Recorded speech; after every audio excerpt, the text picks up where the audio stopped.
the resource person of the day, Mr. Sashi Kumar, the donor of TG and Endowment, Dr. Ranganarayanan. Our boss are Mr. Cyrus. Our senior professors are coming.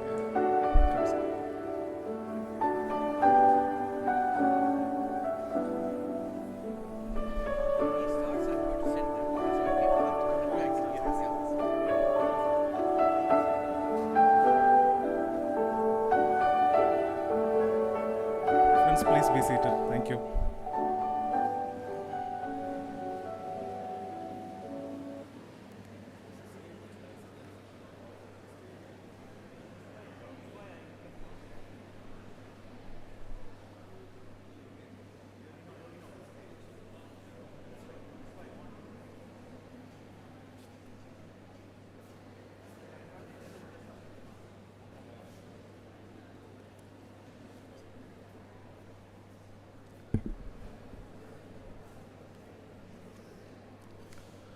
Good morning, ladies and gentlemen of Madras Christian College. Welcome to the 11th edition of the TG Narayanan Endowment Lecture Series. We are exceedingly joyful that God Almighty has given us this great opportunity for all of us to come together to participate in today's lecture. The TG Narayanan Endowment Lecture is a result of the benevolence of Dr. Ranganarayanan, Distinguished Professor, Department of Chemical Engineering, University of Florida.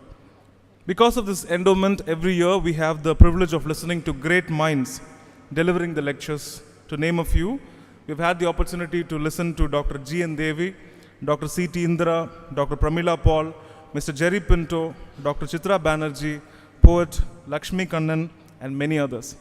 The TG Narayanan Endowment helps us to organize annual lecture series and essay competitions. We are grateful to Dr. Ranganarayanan for always being with us as a huge support. We are honored to have the illustrious speaker of the day, Mr. Sashi Kumar, with us. We are very happy to have our bursar and other distinguished guests with us. Let us go into today's program. The college, the Madras Christian College, always honors God. We begin all our programs with prayer. To invoke the presence of God Almighty, I request Dr. Ann Thomas, the senior professor of our department, to lead us in the college prayer. For which, let us all rise.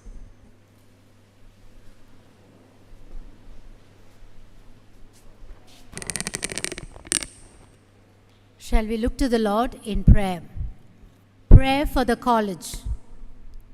O thou, who in days past didst put it into the hearts of good men to found this college, for the imparting of sound learning, the building of character, and the spread of spiritual truth and knowledge of thyself. Bless our college and schools. May love, unity and brotherhood be learned here. May industry, uprightness and courage grow here. And from this place may there be sent forth continually a stream of men and women who shall serve thee faithfully in thy world. Amen. Please be seated. Thank you so much, ma'am. Behind every successful department, there is a visionary, hardworking, compassionate head of the department. I welcome our beloved head of the department, Dr. Mekla Rajan, to welcome the gathering.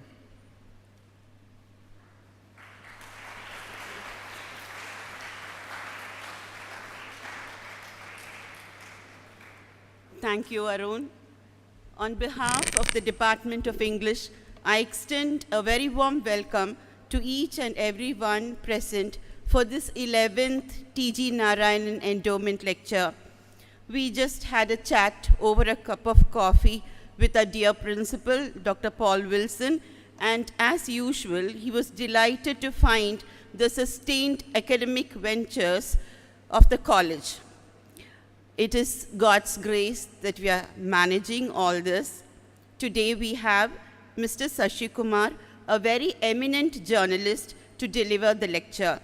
I was a little nervous to call such a famous and outstanding person, but Dr. Jojen Job from the Department of Philosophy diffused my anxiety and assured me that Mr. Sashi Kumar loves MCC, and that spoke volumes. My conversation over the phone with him made me understand that there are still good people in this world who are real and simple in spite of their accomplishments. No formalities were involved, like inviting him in person, trying to get him across over here, where we generally send students or staff to accompany him. Nothing like that happened. We are honored by your presence and a sincere welcome to you, sir.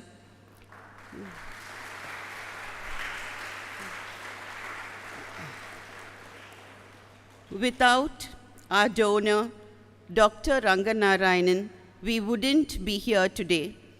Another great example of magnanimity, the love for his father and for the future generations is visible. It is simply commendable. He repeatedly told me that I'm not supposed to mention all this, but pardon me, sir, just couldn't contain myself. It is simply irresistible. We have been enlightened by a galaxy of intellectuals over the last 10 years only because of your goodwill. I wholeheartedly welcome you, dear sir.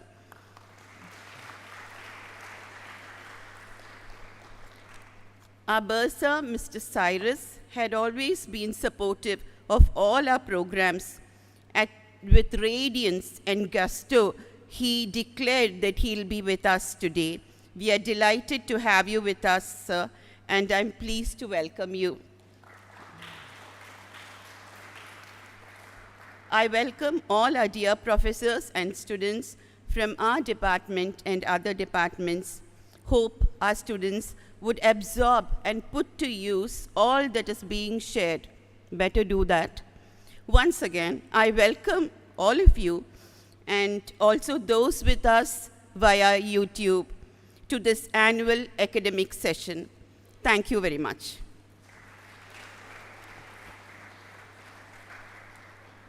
Thank you very much, ma'am, for your warm welcome. Dear friends, I'm going to now welcome Dr. Narayanan, the donor of the TG and Endowment, to introduce the TG Narayanan Endowment. But before that, I'm going to share a few details about Dr. Narayanan. Dr. Narayanan is a distinguished professor of chemical engineering, University of Florida. Every day, he takes time to come with us and spend his time with us. We are very grateful for it. Dr. Narayanan got his PhD, earned his PhD from the reputed Illinois Institute of Technology in 1981. He has published in world-renowned journals, research journals, and he's a recipient of illustrious awards and distinctions. I'll just read a few.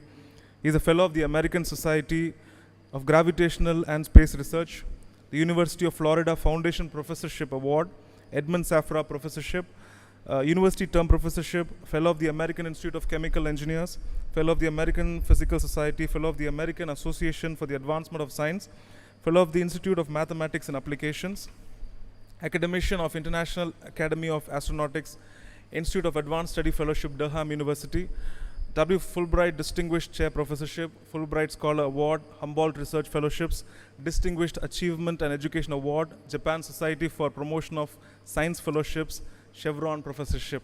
This is just a few from the great achievements of his. Ladies and gentlemen, it's my privilege to welcome Dr. Narayanan. Thank you.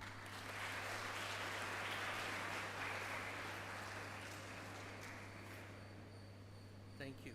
This is the problem with Google. There is no privacy anymore. Anyhow, members of the organizing committee of the MCC and the Department of English, thank you very much for granting me this privilege of saying a few words as to why we have chosen this endowment for the Madras Christian College. Mr. T.G. Narayanan was born well over a century ago, June 9th, 1911. His education was at the Madras Christian College. he did his intermediate here in Georgetown, so before this campus came into being. And he followed it by doing an honors in English at the Madras Presidency College. He then spent several years as a journalist in that reputed newspaper, The Hindu, principally as a war correspondent where he covered the Imphal front. And then he worked substantially on the famine that overtook Bengal, that took well over 2.5 million lives, and then wrote a book on it. Towards the end of the war, he was stationed in Delhi, where he, as a correspondent, he had interviewed several freedom fighters. And those were the years, the entire years of his journalism at the Hindu that he considered the best of his life. He then, after the war, joined the United Nations at the behest or at the suggestion of Pandit Nehru. And there he worked on the commission, the War Commission of Germany and the freedom of Indonesia from the Dutch. And in his final years, he worked on nuclear disarmament on the 18-nation test ban treaty in Geneva as the representative of Dag Hammarskjöld, the then Secretary General. Now, these series of lectures have had several people, they were mentioned, English literary scholars, Orientalists. The first speaker was Gauri Vishwanathan of Columbia University. We've had activists, novelists like Jerry Pinto and Chitra Banerjee. And today we have a filmmaker / journalist, okay, to speak to you. Because T.G. Narayanan had spent many years that he considered his best as a journalist, it is fitting that we remember him by having these series of lectures in the humanities. And I am grateful to have been given this opportunity to speak about this endowment and why we have had it. Thank you very much, and I'm sure you're going to have a treat when we hear Shashi Kumar today. Thank you very much.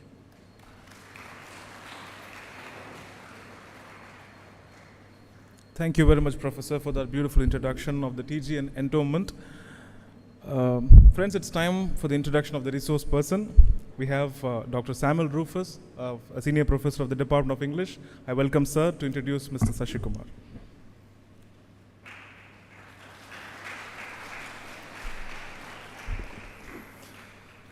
Good morning, all. It's indeed a pleasure and a privilege to introduce such an illustrious personality. Shashi Kumar needs no introduction.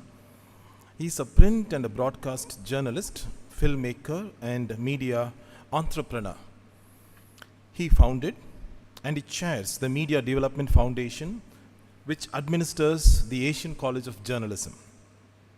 He was among the earliest newscasters in English on national television, Doordarshan, and most of us in the 1980s would have known Tana Bana, which was popularized, and in fact Doordarshan was also popularized among the masses thanks to Mr. Shashi Kumar, right? And he was also Middle East correspondent with The Hindu and news anchor on Radio Bahrain in the 1980s. He has anchored and produced numerous studio shows, documentaries, and news features for national television in India. In 1992, he founded and launched AsiaNet, India's first satellite television channel in a regional language, Malayalam, and the country's first statewide cable television network in Kerala. We are so proud of you, sir. In 2004, he scripted and directed Kayatharan, an award-winning Hindi film based on N.S. Madhavan's story, with Seema Biswas in the lead role, based on the 1984 anti-Sikh riots and the 2002 Gujarat riots. He has also acted in a few Malayalam feature films. His latest media venture, Asiaville Interactive, launched in 2019, is a startup to reimagine journalism for the millennial generation and includes multimedia digital portals in Indian languages including Hindi, Tamil, and Malayalam. He is a regular commentator on topical issues, particularly relating to the media, and he has contributed a regular column titled Unmediated in Frontline, which is also the title of the book comprising his essays and articles published by Tulika Books in 2013. He has been conferred many awards for his work in the media. On the personal front, I would like to add, in 2012, when we began the T.G. Narayanan lecture series in MCC, as Arun had missed out on Gauri Vishwanathan, and Sir had rightly pointed out, Gauri Vishwanathan inaugurated this lecture series, and every year this endowment series has been growing in leaps and bounds. 21st December 2012, we had the first of this endowment lecture series, and I'm so happy that Dr. Meghla Rajan has taken the resolve to every year, it's only upping the ante. It's only, so the vibrancy and the vigor and the gusto are only adding up every year. Thanks to Dr. Meghla Rajan, the vibrant HOD of a department. And December 21st, 2012, we listened to Gauri Vishwanathan, and January the 18th, 2013, I was privileged to listen to Sashi Kumar again at Asian College of Journalism, where he was in a freewheeling discussion with Jan Brennan, who spoke on destitution, deprivation. And that occasion, on 21st December 2012, N. Ravi was here with us.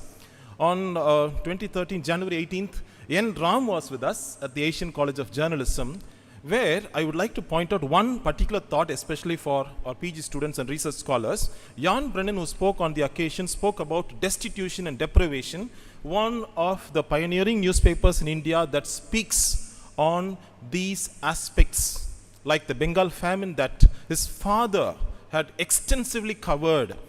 Jan Brennan had covered the destitution and the deprivation in Gujarat. And they had a freewheeling discussion. Sashi Kumar was there on the podium. And in a few years from then, the report that he had presented to the government saw a radical transformation in the scenario in Gujarat. That is the impact that this coverage on destitution and deprivation can do to society.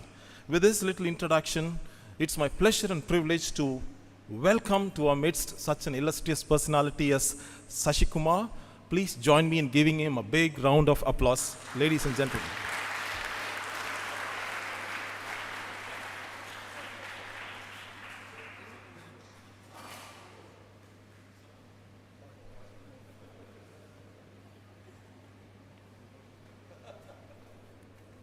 Thank you, Dr. Rufus, sir, for that beautiful introduction. Ladies and gentlemen, it's a privilege for our department to honor the guests who are, the special dignitaries who are with us right now. I'm going to invite our professors to honor the guests. I invite Dr. Franklin Daniel, a senior professor of our department, to adorn Mr. Sashi Kumar with a shawl.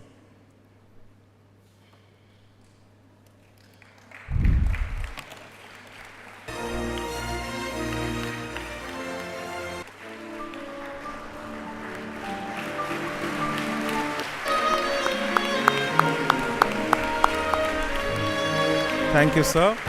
I invite our bursar, Mr. Cyrus Kallapurakkal, to give a memento to Mr. Sashi Kumar.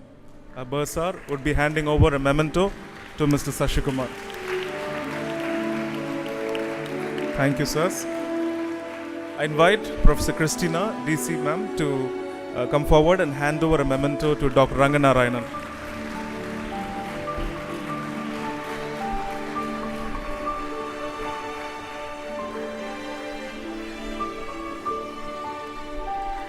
Thank you. I invite Professor Aruna ma'am, of our treasurer, to give a memento to our bursar.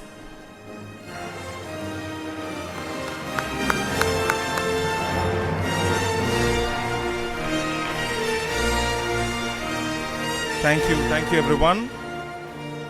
Ladies and gentlemen, we have come to the most important time. Without any delay, I invite the resource person for the day, Mr. Sashi Kumar, a renowned illustrious journalist, filmmaker and media entrepreneur, to deliver the 11th T.G. Narayanan Endowment Lecture. Let us put our hands together and welcome Mr. Sashi Kumar.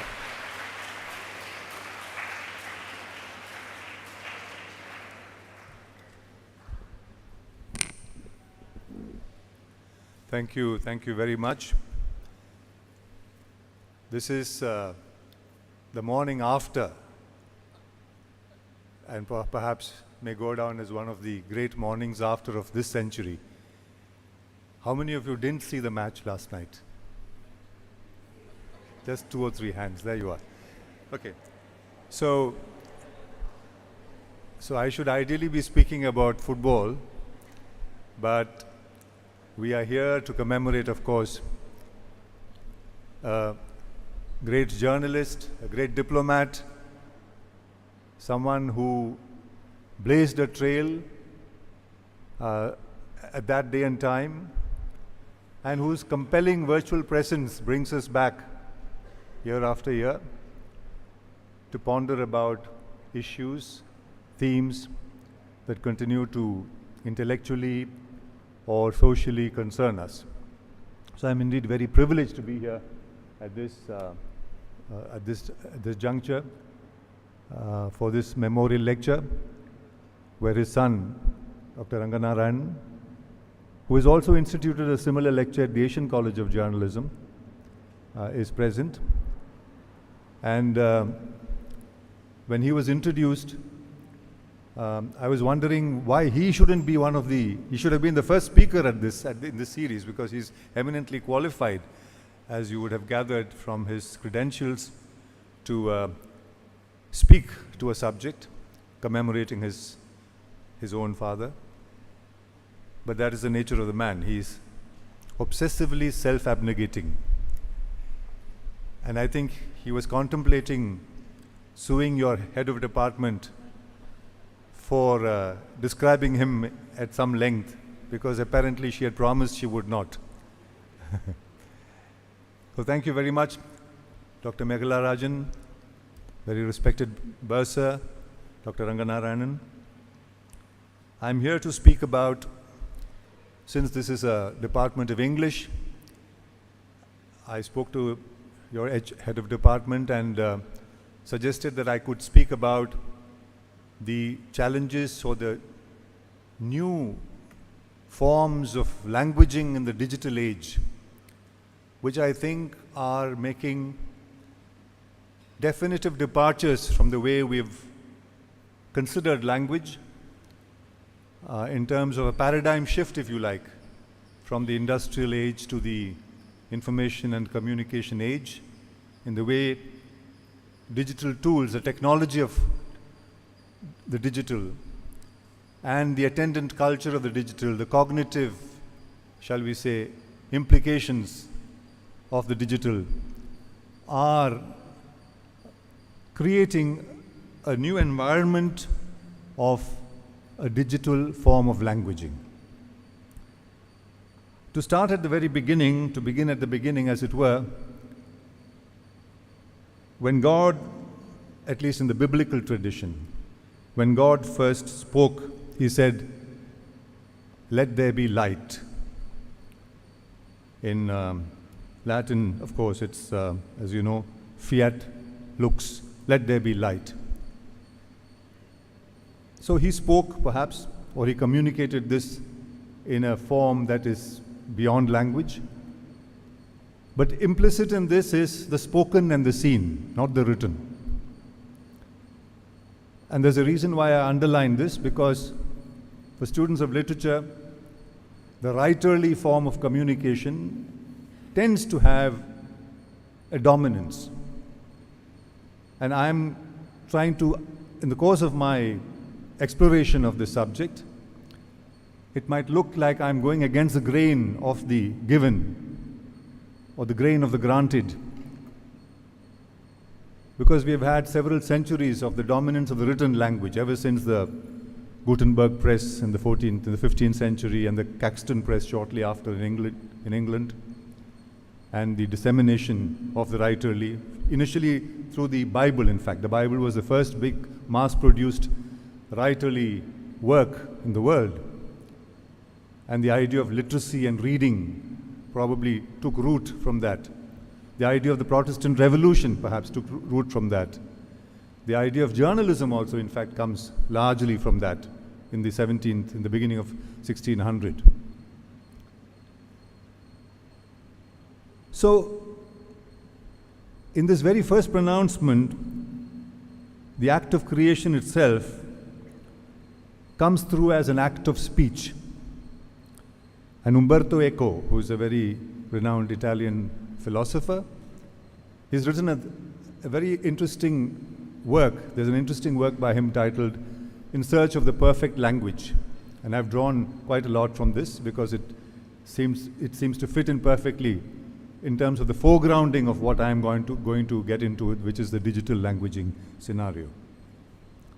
So by giving things their name, he also gave them what you call a status, an ontological status, as it were, right?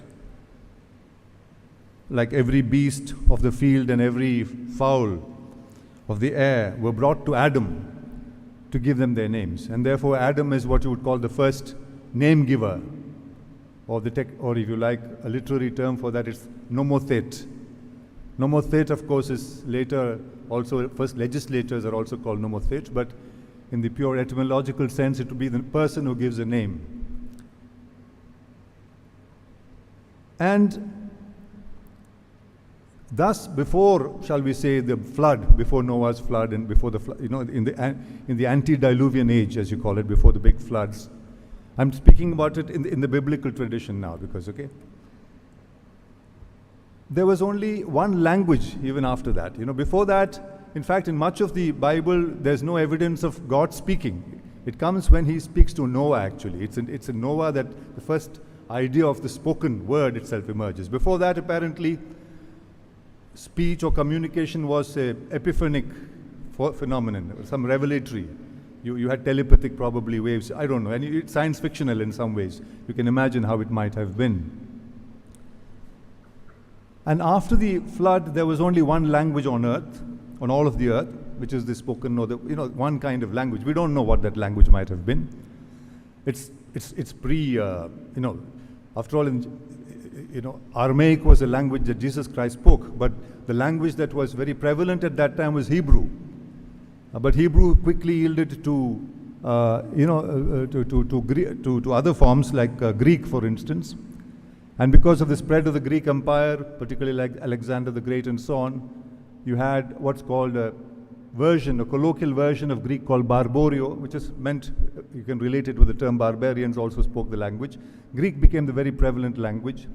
Although even at that time, the official, shall we say, the more important language, the influential language, the language of the church, the hierarchy of the church, for instance, would be Latin. So this is a kind of broad chronology, although there are broad overlaps, right? But again, to look at the biblical record, there was only one language after the flood, on all the earth, and yet men became arrogant, so goes the narrative, that they began to rival God. We have this in many traditions. We have this in the Mahabali tradition, for instance, in Malayalam, in Kerala. Onam celebration is meant to be that, where a king who is post facto characterized as an asura rules so well that the people are so happy with him that they forget to pray. And therefore the gods have to do something about it, because if gods are not prayed for, then gods have become jobless, so to speak, have no role, shall we say. And so he is banished to the underground and so on, and he's allowed to come back. It's a boon once a year to meet his people, because people were all very, very well off at that time. So in a similar strain, people became arrogant and they began to build a tower towards heaven. And that was seen as a direct challenge to God and to divinity. And hence, he confounds their language. He confounds their way of communication. He confounds their interaction through language. And therefore, the tower becomes a Tower of Babel. And it doesn't succeed. It collapses. The whole project of the Tower of collapses. And that's why you have the concept of the Tower of Babel, right? A Tower of Babel meaning people are speaking at cross purposes. They are speaking to each other without being understood. They are speaking, sometimes inimically. And if you look at representations of the Tower of Babel, it's very interesting. This is just another tentative exploration.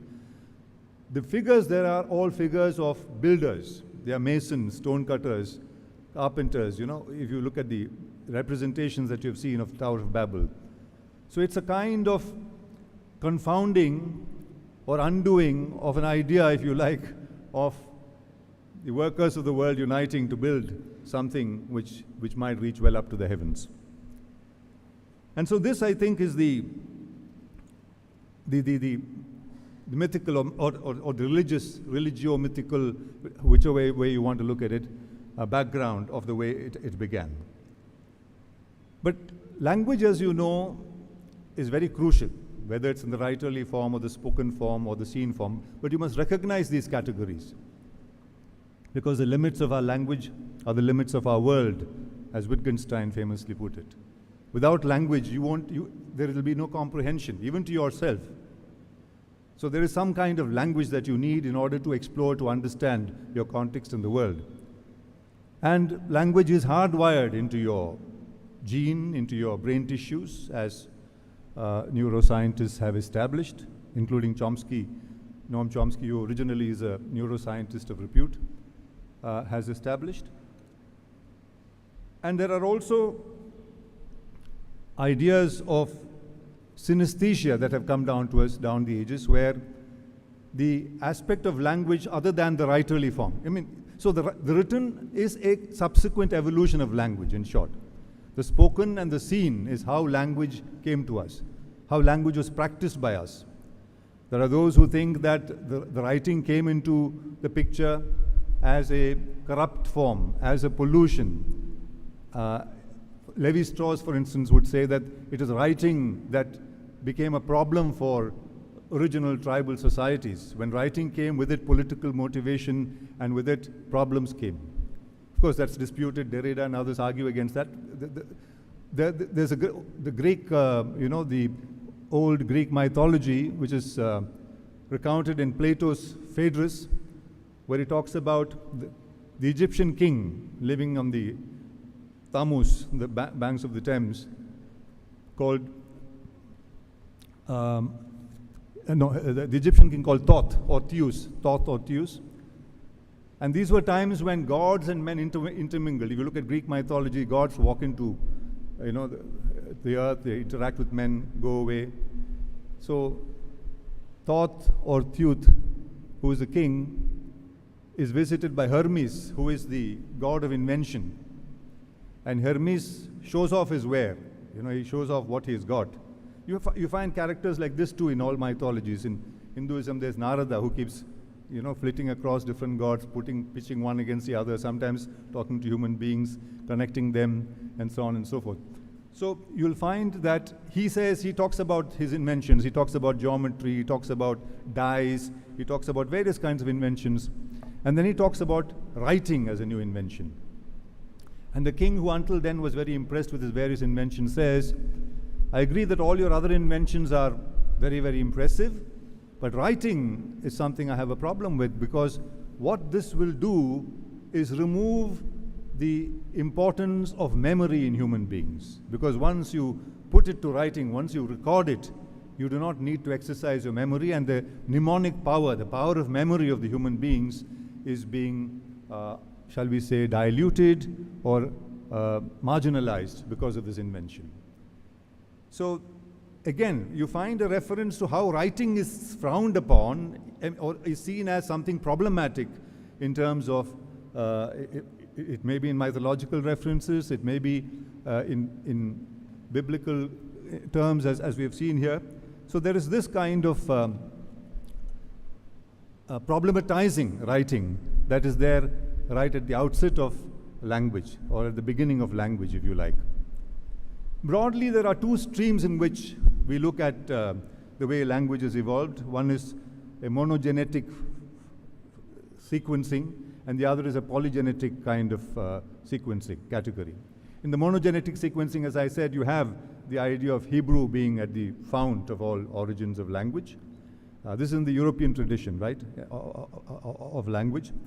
Even in Plato's, Plato talks about the Critilian concept of language. That is, language was something taken from the sounds that you heard around you, whether it's the sounds of the the animals or the birds or the streams or the breeze and the impact that they have in particular contexts. And language is purely a derivative of that. So from that to Hebrew was a language form, and Hebrew probably has, apparently has a lot of sound elements in it, a lot of onomatopoeia in the original languages. Onomatopoeia being the sound that becomes a language. You know, a language which evokes a sound of the mental picture that you have of that particular thing or subject spoken about. And from that to Greek, as I said, and the more colloquial and widespread and common pervasive form of Greek, which was called Barbario, and then Latin. So these were the origins. And then philosophers down the ages have looked at how the language has changed. So this is a kind of a priori idea of language evolution. So if you look at people like Hobbes or Locke, they belong to that school which looks at Adam as the monothete. You know, there was one person who gave names, so it's kind of something that was given to us. It's kind of monogenetic idea of language. And then you had a slightly different or heterodox view of that in the same tradition, Epicurus, who spoke about language not being sacral or sacred or religious in that sense, not subscribing to that, and almost aesthetic, but that it's secular. Nevertheless, it has an origin, it has a monogenetic origin. So we had both traditions in the monogenetic, both the secular and the sacral traditions. And then you had an outright rebel like, say, Lapierre. I'm just going through these names quickly so that you get a broad idea. A Calvinist somewhere in the 17th century, in the mid-17th century. And he was seen as an apostate almost. His texts were burnt because he was speaking about a language which is going against this monogenetic in some form without providing a clear alternative. On the other hand, you have the polygenetic view, the other category, which kind of suggests that there were other races and languages that were unknown, and outside of the Hebrew tradition, if you like, that they were pre-Adamite human beings, that Adam is not the first human being, that they were pre-Adamite human beings on earth. In fact, in the 10th century, the Islamic thinker, philosopher Al-Maqdisi cites chapter and verse in the Quran, which refer to races before Adam, pre-Adamite races. There's a reference to that. Quran, of course, is a relatively newer scripture compared to the other Semitic scriptures. And in that same tradition, later on, you have an Italian, very influential Italian philosopher called Giambattista Vico,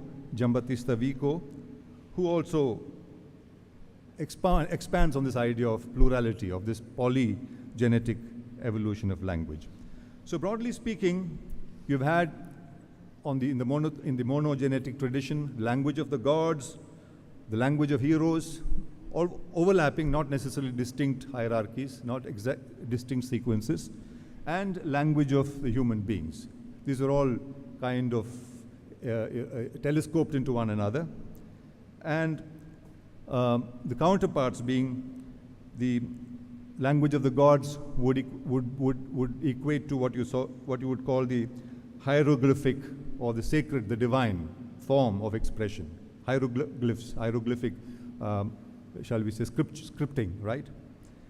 Language of the heroes would be symbolic, where you evoke heroic signs, heroes and devices. And language of human beings being epistolary, in other words, epistles, which can be communicated across spaces to human beings. So this is a broad kind of structure.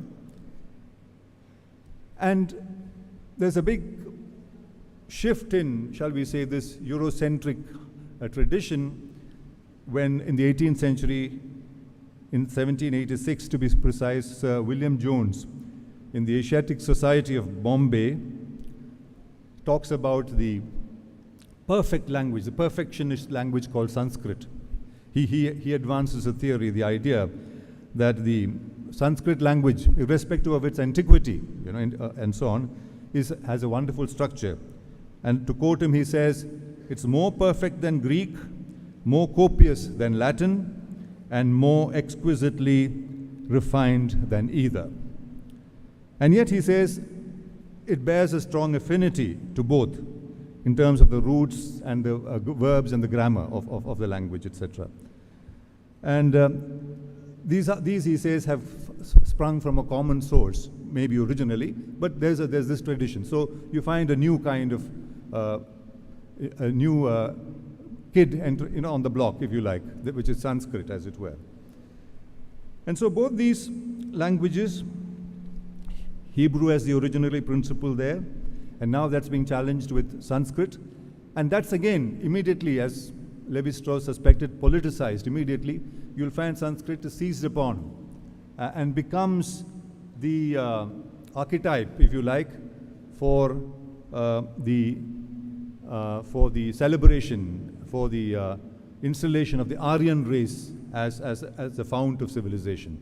And that, as you know, was picked up by fascists like Mussolini and Hitler and so on, the Aryan race being the brow of civilization, the fount of civilization. So those are, I'm just touching on the way these things would have developed. So in other words, what you call glottogony. Glottogony is the study of languages. Glottogony, a study of languages, has these fascinating sequences and these fascinating, the provenance of language and its myriad strands and strains is quite fascinating in the study in glottogony, which is the study of languages. And then comes along an interesting thinker, a philosopher, whose name is Bahua. It's a French name, so it's pronounced Bahua, but spelled as B-A-R-R-O-I-S, Bahua.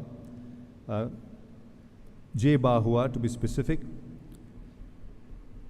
who postulates, who puts forward this proposition that assuming that the first language of humanity was a language of action, that it was not spoken, it was a language of action, and that it had to do a lot, almost exclusively all of it was gestural, to do with gestures. Today, of course, we think of gestures as a complement of the spoken word. We speak about body language, we speak about, hand movements, finger movements. In fact, people parse body language more than what's spoken. They say sometimes the body language betrays what the person is actually thinking while he's speaking maybe something very formulaic or something very token.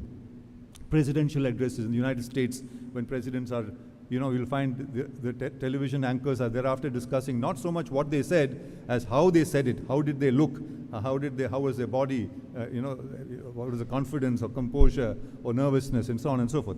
So, I'm just extrapolating on Bahua's probable idea of the body language, of the gesture being very important.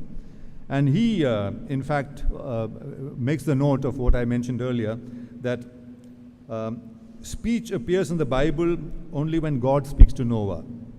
Obviously, the Bible traverses a huge area before that. Before that, all references are vague. And it's only in the immediate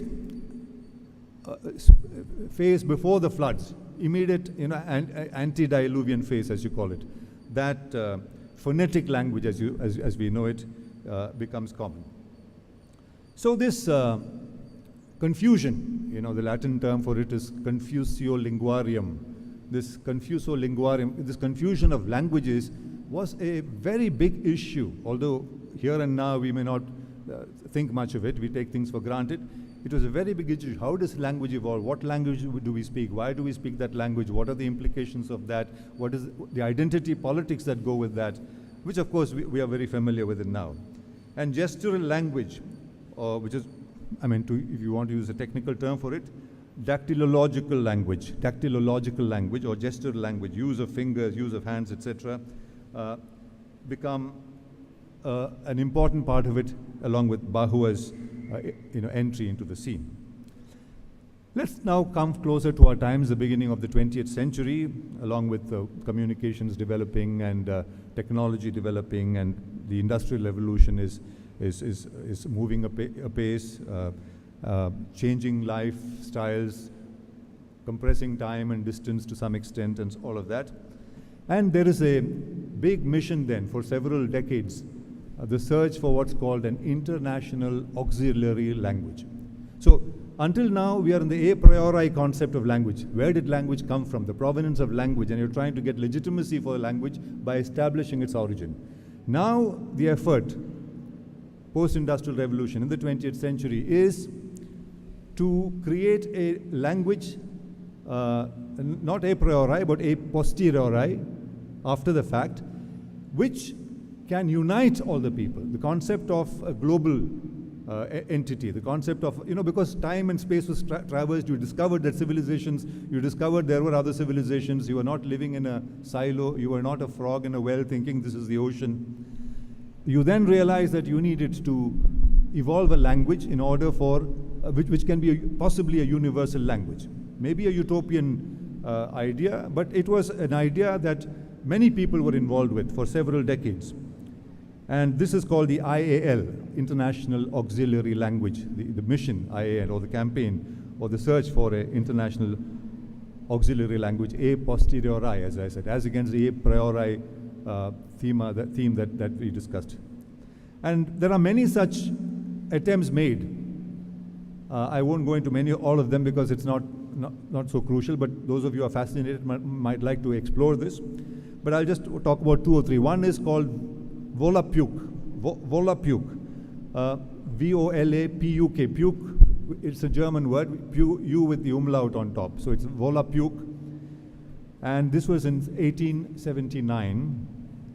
It was the first auxiliary language invented by a German Catholic priest whose name was Johann Martin Schleyer.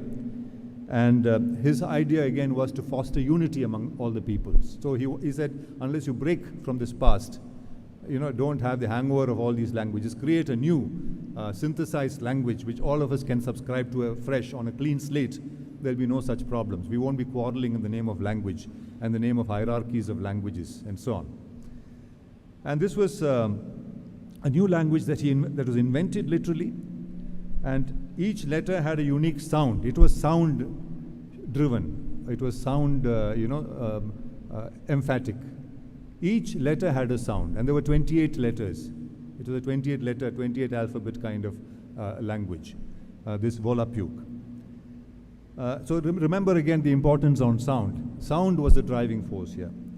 There were others in between, we won't go into them. There was something called Langue Nouvelle, there was something called Kommunikation, Sprache in German, and so on and so forth. The next big language, you might have heard of this. This is about 8 years later. Volapük was in 1879, and in 1887, you get Esperanto. Now, Esperanto is something we use, even idiomatically. We say it looks like he's speaking Esperanto. We take it as something vague which nobody can understand or which everybody should understand. But its original idea was a language, a fresh language, again by a Dr. Ludwig Zamenhof. Dr. Ludwig Zamenhof. Now, Dr. Zamenhof actually, why did the name Esperanto? Esperanto actually means hopeful. The word Esperanto means hopeful. And Ludwig Zamenhof wrote in the pseudonym, used the pen name Dr. Esperanto, which is why the language got the name Esperanto. So that was his pseudonym, right? Esperanto. And that was he was of a Jewish origin, but not a shall we say, a Zionist. He was a secular Jew, and he was born in Polish Lithuania, which under that time was part of the larger Russian Tsar's empire. Under the Tsar, it was part of the Russian Empire, and this was became very influential. Very important people quickly picked up this and said, "This is a way to unite the world. Esperanto should be the new language." And they were spreading the word about Esperanto, one of them being Tolstoy. Tolstoy, whose humanist pacifism was very idealistic for the time. And the Tsars, therefore, were very suspicious of Tolstoy, because anything new, anything idealistic was problematic for the status quo, for those who were in power at that time. So Tolstoy's humanist pacifism was frowned upon. And the outcome, the net result was that Esperanto was banned by the Tsar in the entire Russian Empire. And later on, you'll find the Nazis also will ban Esperanto. The idea because Esperanto became very popular. There were Esperanto clubs all over the world. Yeah, there were, the Bible, Hans Christian Andersen, and so on were translated into Esperanto. Huge translations were taking place of Esperanto. But this was, if not nipped in the bud, it had a short play, and you find that they are banned. Again, Esperanto, like Volapyuk before it, was again a 28 letter or 28 article scheme of things. And for each sound, there was one letter. So it's sound specific, or sound emphatic, sound driven. Each sound had one letter. And one further improvement on Volapyuk here was that all the, shall we say, the accent was always on the second last syllable, the penultimate syllable. You know, in the spoken language, you speak about syllables, right? Every word has syllables. There are monosyllabic, disyllabic, trisyllabic, multisyllabic words. As literature students, you of course know that. So Esperanto always emphasized that the tonic syllable was always, the emphasis was on the second last syllable. So that was Esperanto. And so many people, including Umberto Eco, who I was speaking about up until recently, continue to think that something like Esperanto should be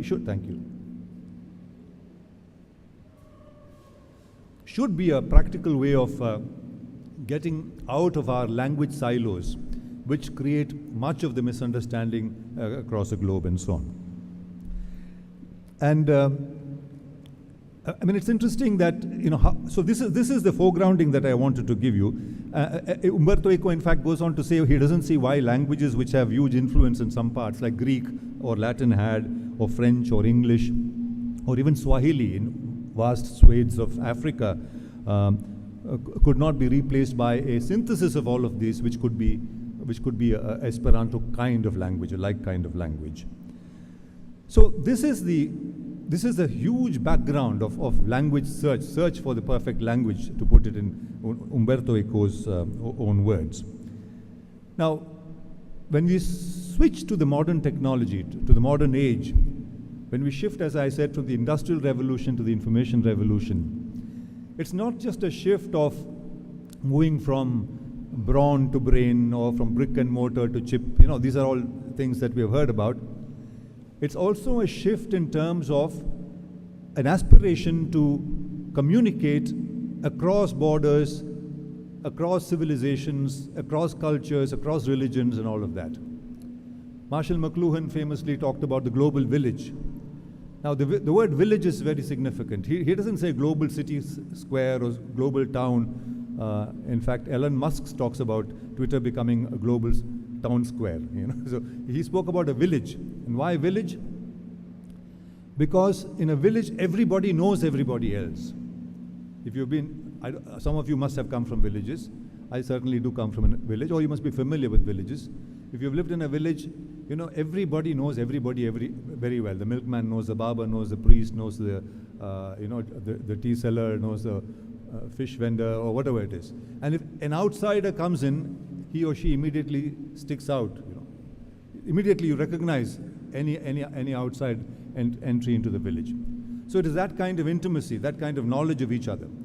So McLuhan conceived of a communication technology which will create a global village in that sense, where everybody will be able to intimately, intrinsically, and implicitly understand one another. Now, is that achievable by the written language, by the spoken language, by the heard language? What is that language? Becomes a question that we are looking at. And you'll also find that in language, in all these new languages that were the Esperanto, for instance, or Volapyuk before that, the emphasis was on making it less and less syllabic, because why is that? See, even today, as literature students, I'm sure you look, why do you speak about figures of speech? If you're dealing with writerly language, if you're talking about the writerly mode, why do you call it figures of speech? Why do you refer to voices, active, passive, and so on? you talk of parts of speech of a language. I mean, you're not speaking, you're writing. So you know that the writerly is, I mean, the spoken is anterior to, and somehow, implicitly, I'm saying this, superior to the writerly. You're seeing the writerly as derivative from the spoken. And the less syllables in the spoken there is, the better the language. That's also a given. The aspiration for great language, good writing, is to write in simple, when you say simple, not simplistic, but simple language, it's to write with less syllables. Ernest Hemingway is a very good example of brilliant writing with less syllabic. I mean, he writes with most of his language will be monosyllabic, you know, words which have just one syllable or two syllables. And there's a reason, a technological reason. I mean, I'm connecting it to the idea of technology and language. He says, you know, when he was covering all these things in different parts of the world, whether it's bullfighting in Spain or for whom the bell, when he wrote, you know, his wonderful work like Whom the Bell Tolls or Old Man in the Sea, you know, different things which have a lot of journalistic quality to it. Some of it is pure journalism, some of it is creative, you know, journalistic fiction, if you like. Like Marquez, Gabriel Garcia Marquez also began as a journalist, and then he let his, you know, imagination take over, and that's why it becomes solid writing.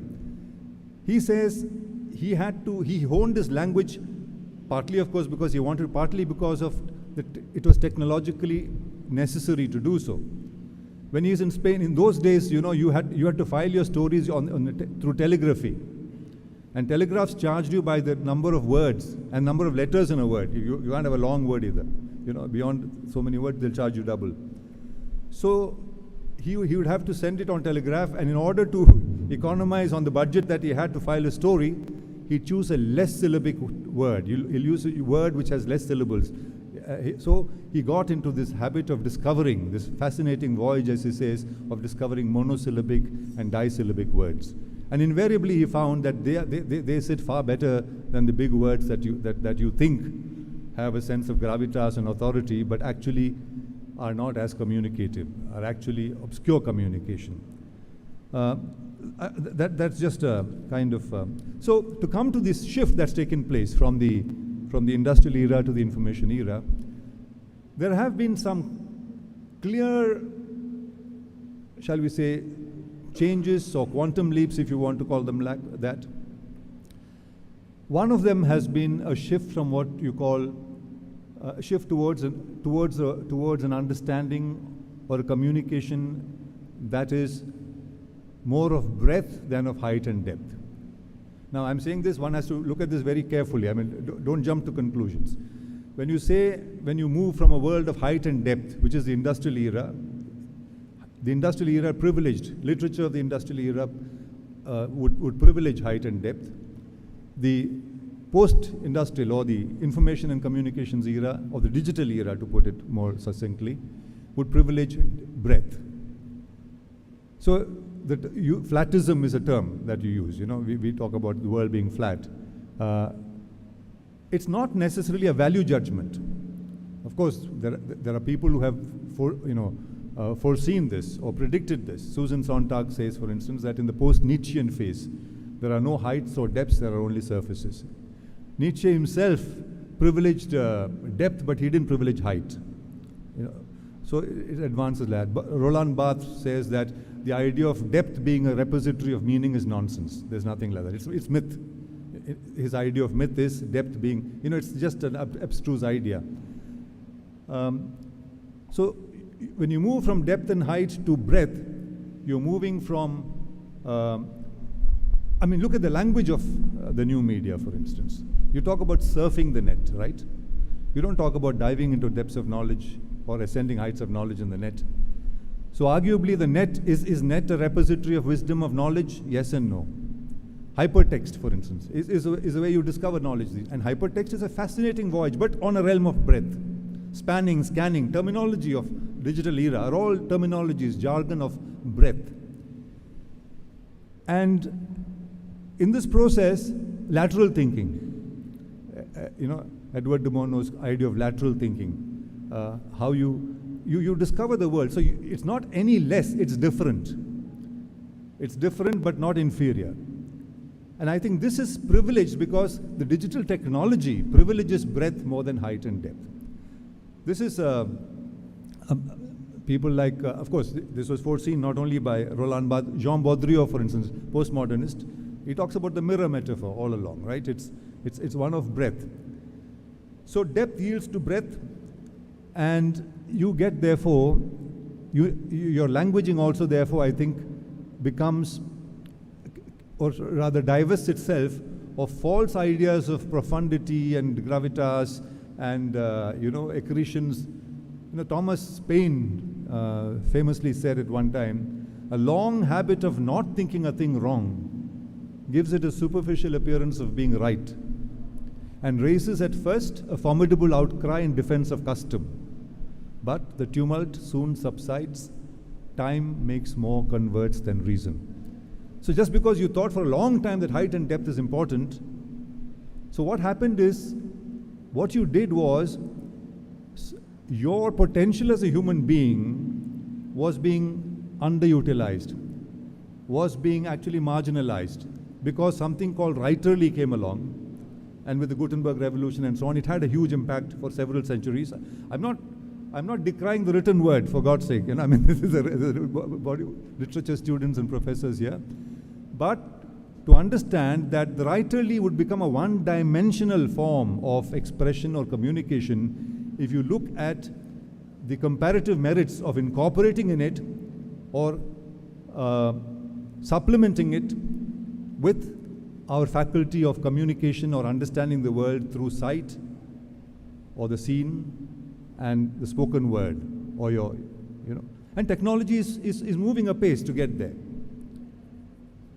The writerly, of course, has the advantage of figures of speech, as you say, metaphor, metonym, but these are flights of fancy. These are, allegories. You would say Messi,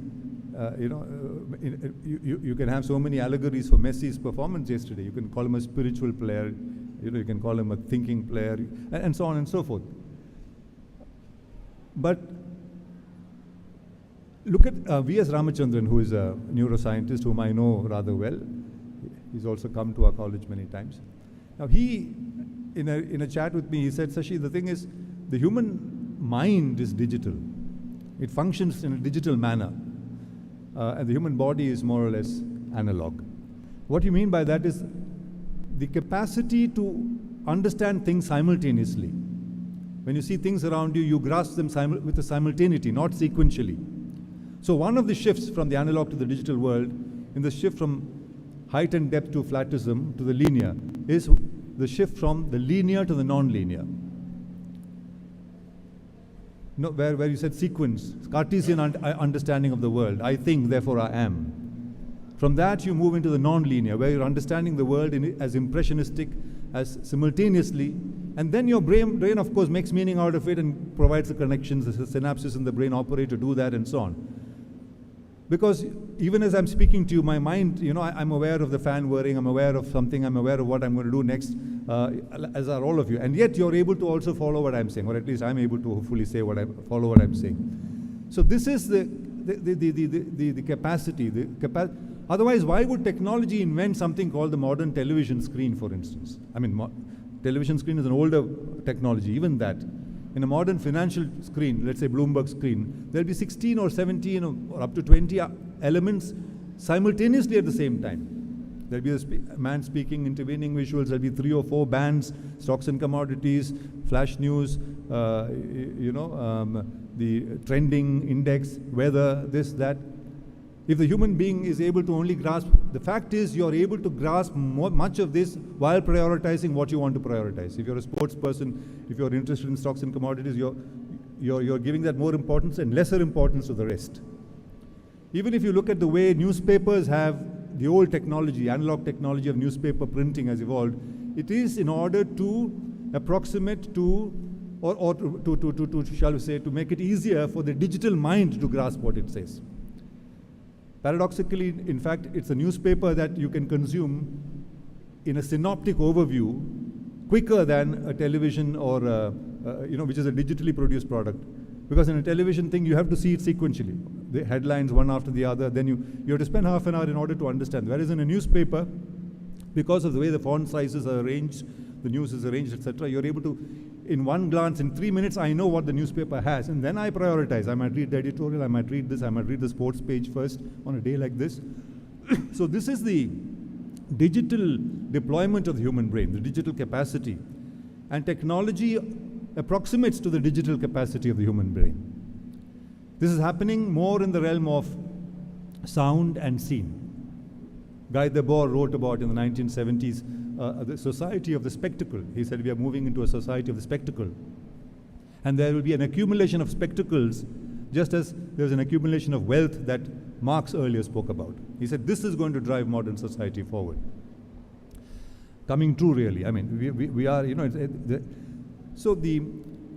this shift to approximate to the human brain, to the human mind, the digital capacity of the human brain, it's already taken place in the realm of sound. Today, if you go to a movie theater and you get what's called, earlier, you know, in my younger days, you go to the movie, the sound would come from the screen, from where the visuals are. This sound would come directly from there.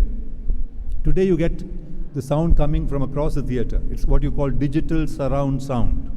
That's a technology. What it does is an analog soundtrack is split into its component parts, and those tracks are distributed across the theater through several speakers so that it simulates the human sensorium of the oral, of the heard, of the acoustic human sensorium, the human feeling of the human experience of sound. So that's one way. The visual arguably has not yet got there because the visual is still imprisoned in that rectangular frame. Why is it that we see all the visuals in a rectangular frame? That's not how you see things in real life. You have a 180-degree view, right? And if you're a Siddhantik or a yogi, you can see from the back of your head, but at least you can see 180 degrees. But it got into this frame because during the Renaissance, when perspective developed, people were painting as seen from the window of their houses or their palaces or wherever they were looking out of, or their art studios. And there we'll find that winding road and cow walking, those Renaissance. So that window became the frame of reference. That became the frame of reference. That became the cinematic frame. That became the television frame. That becomes your modern smartphone frame or mobile phone frame. But with digital technology now, you're talking about wearables. You're talking about 360 degrees glasses where you can see 360 panoptically. You can see, you can see even. You can go even beyond the line of reality, as they call it in television parlance. So this is happening. In other words, the surge, technology is trying to exploit, leverage, and fulfill the installed capacity of the human being, in terms of the mind. And so Ramachandran was saying the mind is that, the body has a pure physical function. You eat, you digest, you eject, injection goes in a linear manner. So linearity to non-linearity, and the implications of that for language. So what has happened with all of this? And then of course there's the compounding effect of sound and speed. Today it's speed. You want to understand things in quick terms, and the human mind is probably capable of doing that. You don't have to follow a linear mode in order to understand something fully. You may not be able to express it as fully because that's a function of language and what language you're expressing it in. But understanding is a grasp, Plato famously said, poetry comes closer to vital truth than history. Because you can write reams and reams and reams of history, and you can read reams and reams and reams, and yet you don't know what's happening. But in 4 lines of a haiku poem, or in an epiphanic understanding of sculpture or a painting, you get closer to the truth. I don't say you'll acquire the truth, you'll get closer. Fact and truth are different, right? You can get facts here, but so language is communication. Language that you use is not, one should get away from the idea of language as something that is, Barth famously said that writing implies absence, speech implies presence. And you see that operating and Barth wasn't aware of digital technology when he wrote there. He said speech implies presence. Because digital technology is all about the present. It's about communicating. It's about texting to you and you're texting back as I speak. As I speak to you, some of you are probably texting to each other about other things or about this. So it's an instantaneity. So writing implies absence, speech implies presence. The spoken word is what implies presence. So all of these are, I think, will de-hierarchize the idea of the written in our minds. I think it's important to do that in order to start on a carte blanche, on a clean slate, and look at how do you put writing in its place. I'm not saying writing has no place. Vis-a-vis the seen and the spoken, vis-a-vis the acquisition of knowledge, of information, and the expression through speech and knowledge. Which is why cinema at one time was called the synthesis of all the arts, famously by Lenin. But we have proceeded far beyond that. We are in the digital realm, where we are combining the written, the text, the spoken, podcasts or audio casts, and the seen, video casts or television. You know, you're combining these on a small screen on your smartphone, and you're adding the quality of immersiveness. You would heard the term of immersiveness in digital media, where you bring in the emotional content. Emoticons are a simplistic or fundamental expression of that, right? I'm not suggesting that we'll be communicating to each other in emoticons, like some new form of graphic shorthand. But you can see the way it's moving. The way it's moving is to create a new language. Right now for communication, perhaps not for creative fiction or creative writing, but there's no reason why, because there are great creative work done in the literary form, in the spoken form, in the scene form, in cinematic form, in podcasts, which are now becoming podcasts are the fastest growing sector of the information economy today, and not even the visual or the written. So this is what I mean by the combination. We are talking about a multimedia digital ecology that is developing. It's work in progress, so we don't have a definitive word on it. We don't have the benefit of hindsight. It's going to take decades perhaps, but it's very fast. It's moving very fast. You know, the pace of this technology, the rate of obsolescence of technology is so rapid that newer things are happening every few weeks, if not every few months, or certainly every few years. There are big changes taking place. And therefore, a new idea of language is in the offing, and I think we just need, as students or as people of literature who love reading, I do love reading, who love writing, to also keep it open-ended, keep our minds open, and say that these are influences that come, and therefore is it possible that a new language, which more fully, more fulsomely, more wholesomely exploits or leverages the human potential of the mind, of the brain, is possible. What form that will take, your guess is as good as mine. But I think one can see that technology is impelling this in that direction, and one can see therefore that it's like art, you know, you went through cubism and so on and so forth, but then after postmodernism, art has kind of stalled. It's kind of reached a dead end. Postmodernism itself is as old as hat now.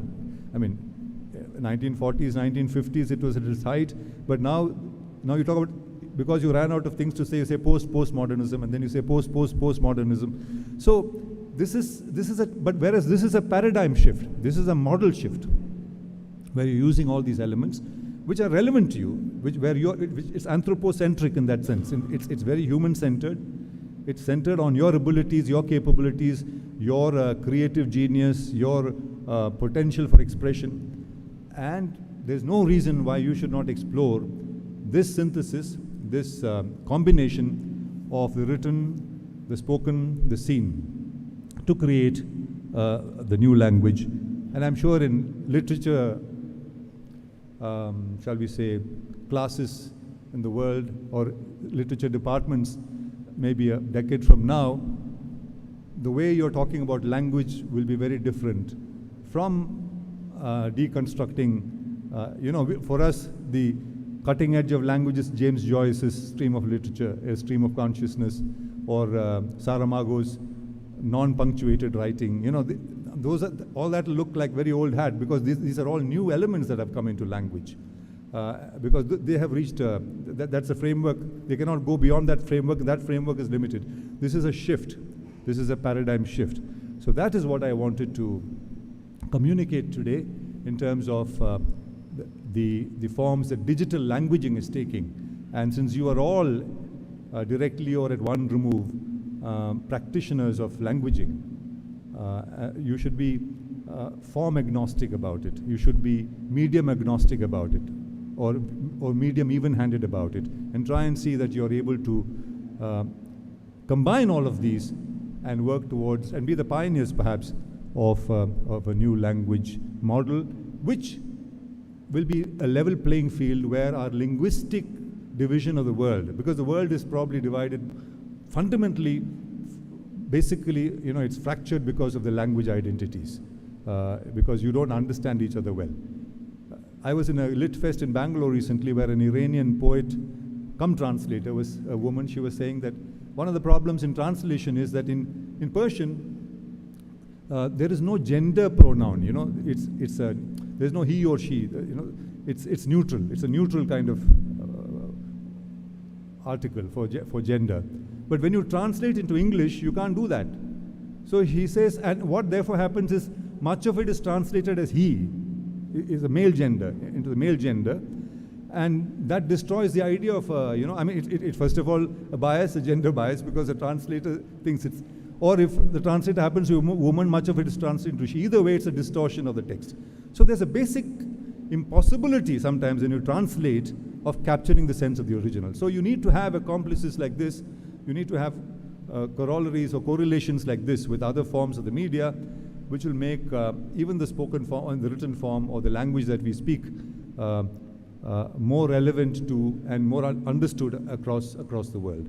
So that, in short, is the concept or the idea of an evolving digital languaging that I want to urge all of you to open your mind to and tap into with gusto. Thank you.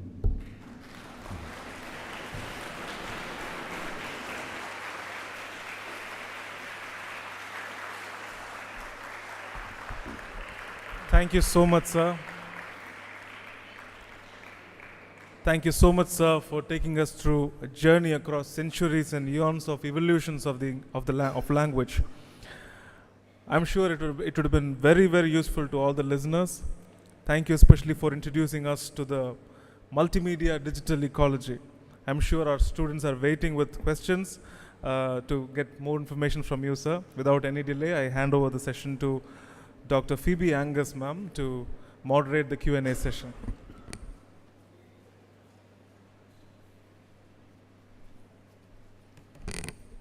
Thank you, Professor Arun.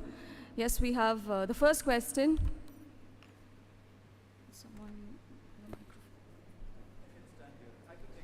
Yes. Thank you. Please go ahead. Yeah.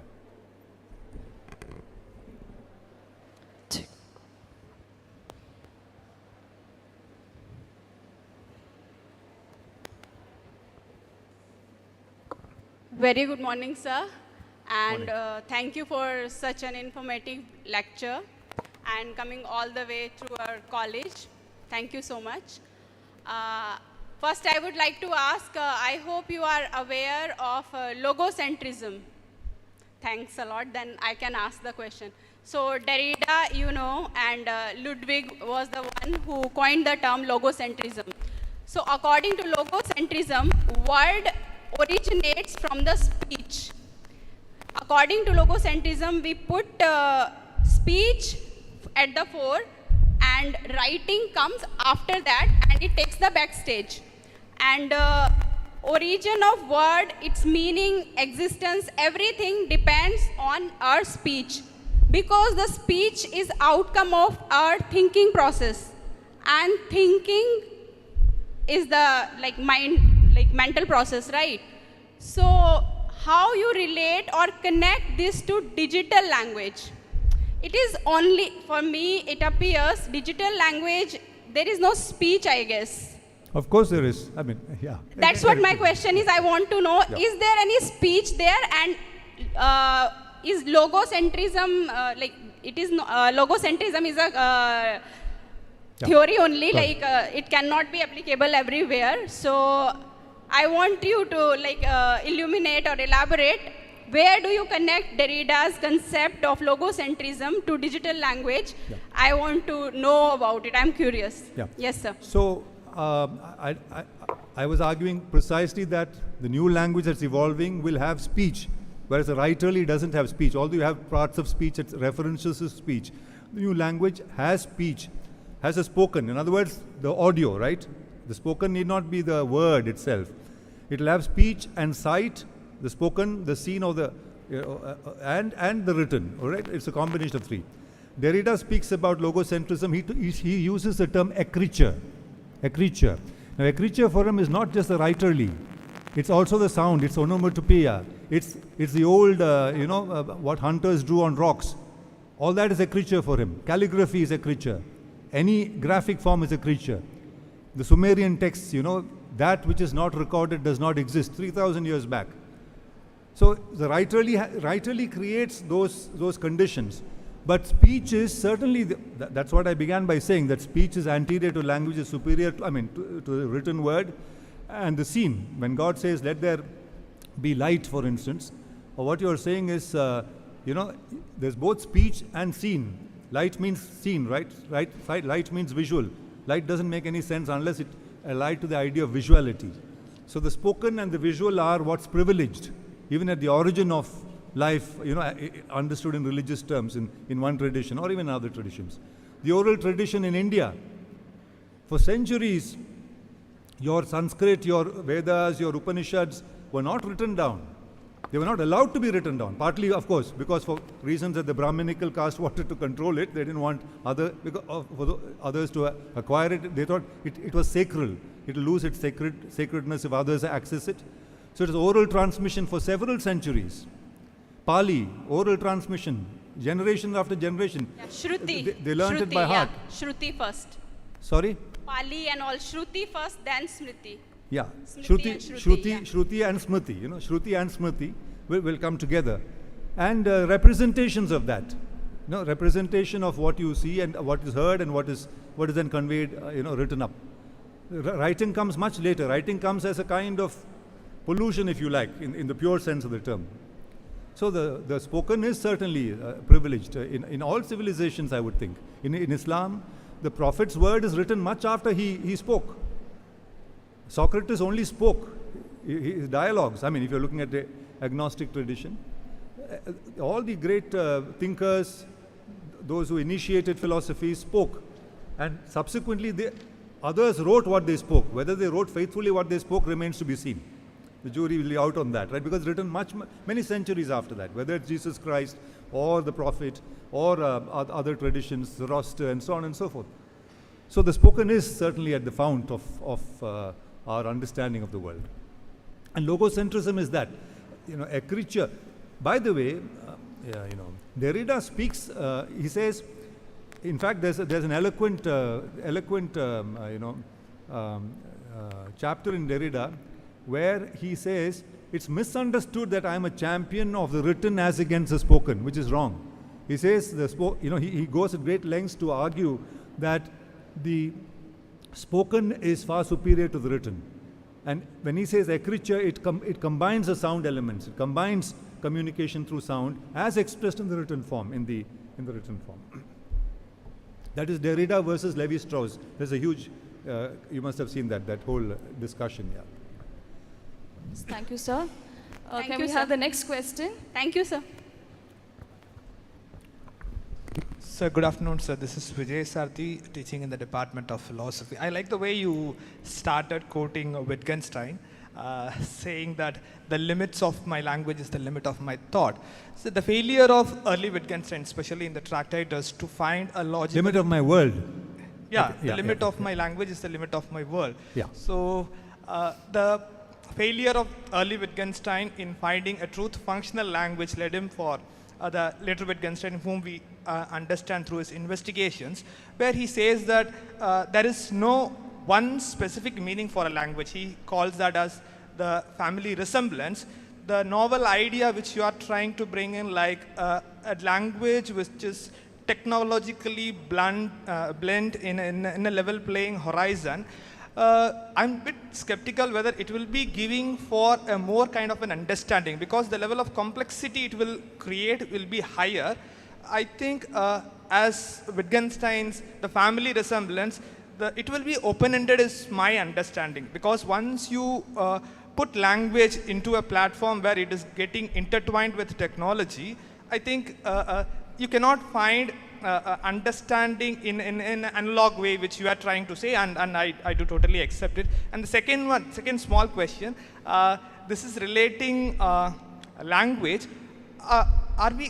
Cannot ground language in an intentionality? For example, can we say that the notion of intentionality is pre-linguistic to language, where we can start it from there, especially Francis Brentano, or you can say J.L. Austin, or people like Husserl. So how you are looking at intentionality is my second question, sir. Thank you very much. It's a wonderful presentation. Thank you.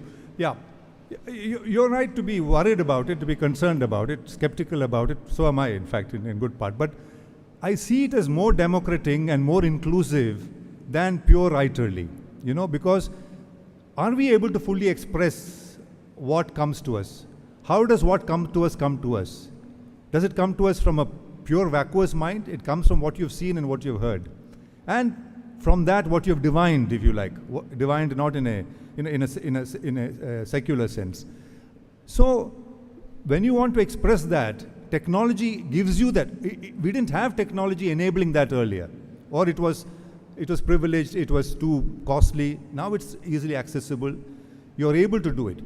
And the younger generation does it now. I mean, they are able to express themselves. They write blogs, they put out a video, they put out and so if you do a combination of those, you're able to get a better sense of what they were trying to communicate.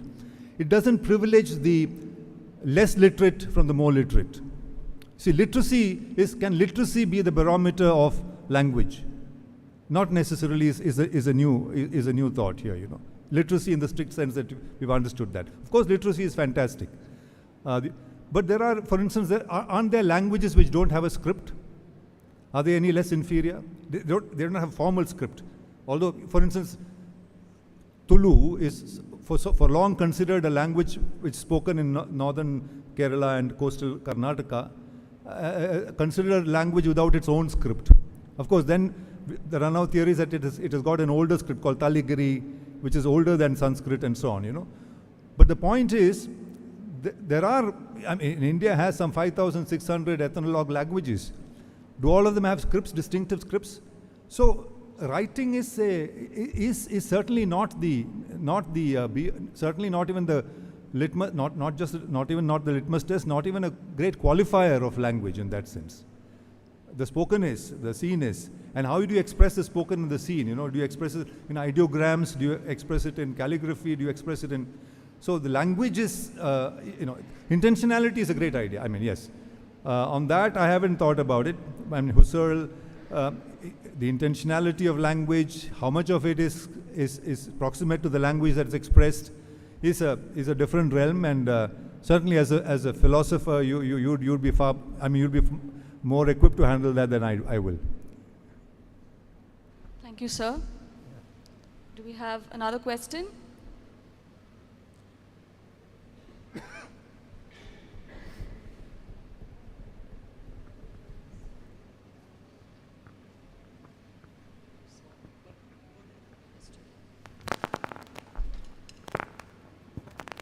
Hello, sir. I am Shobana from the Department of English.